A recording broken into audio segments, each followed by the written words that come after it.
We live by stories, and I agree that we need stories. Human beings have always had stories, but there are wise stories and stupid stories.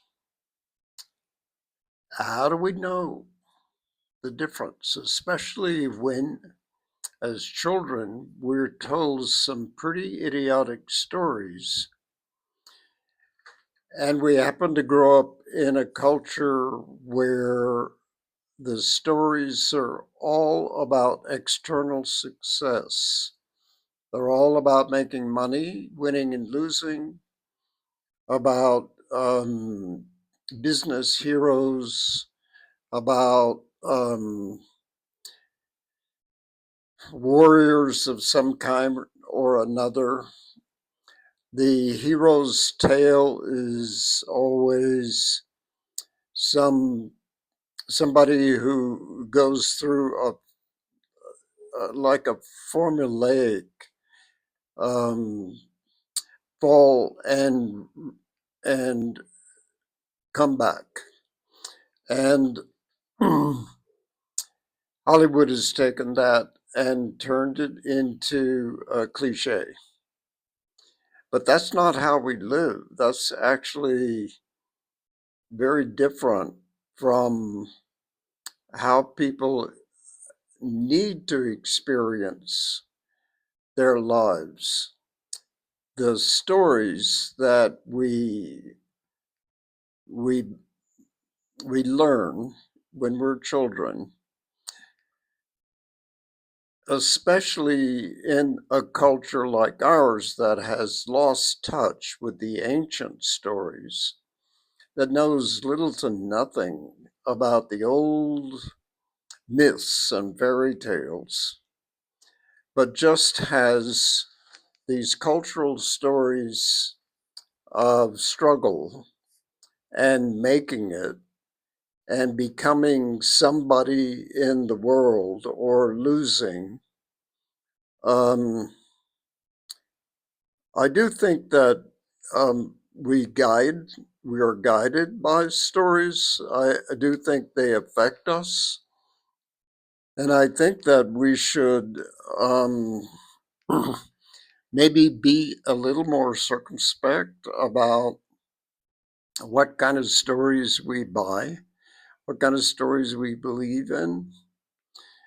Um, I think that our culture doesn't know much about wise stories, and it actually promotes stories that encourage violence, that encourage simplistic thinking, that encourage lack of empathy. Um, I think we have to be careful, especially in the modern world, about what kind of stories we consume.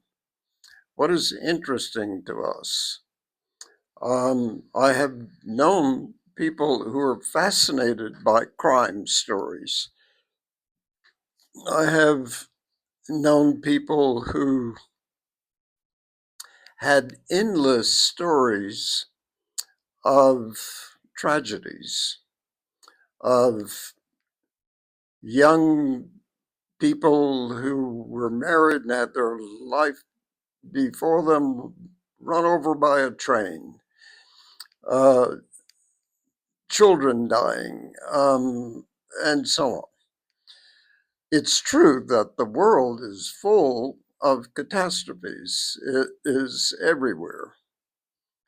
I do believe, though, we need stories that show us the human genius, the human heart, the human ability to create.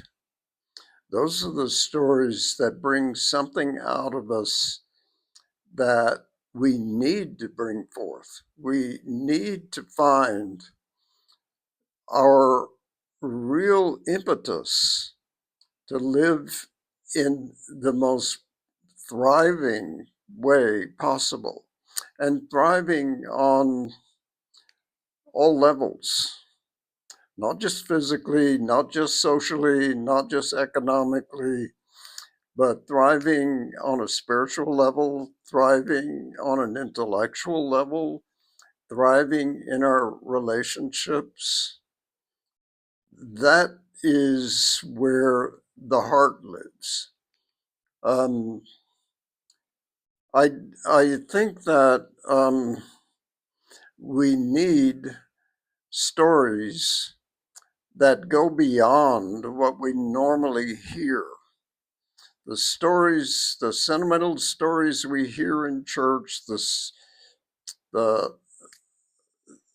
stories that we see on soap operas, the stories that we're told in the media and by politicians skim the surface.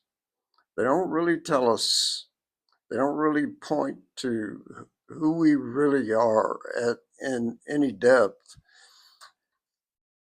And we are deprived because of that.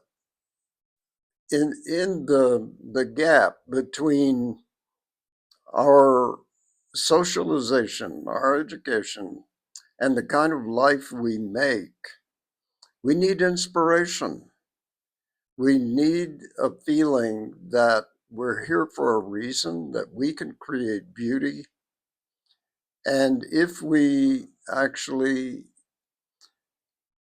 figure out how to touch this deep energy in ourselves and keep it alive, even though the world may not be interested in it, we are living a successful life. It doesn't have to look successful to other people, but it can be successful in the soul. That's where real life happens. Anyway, something to think about.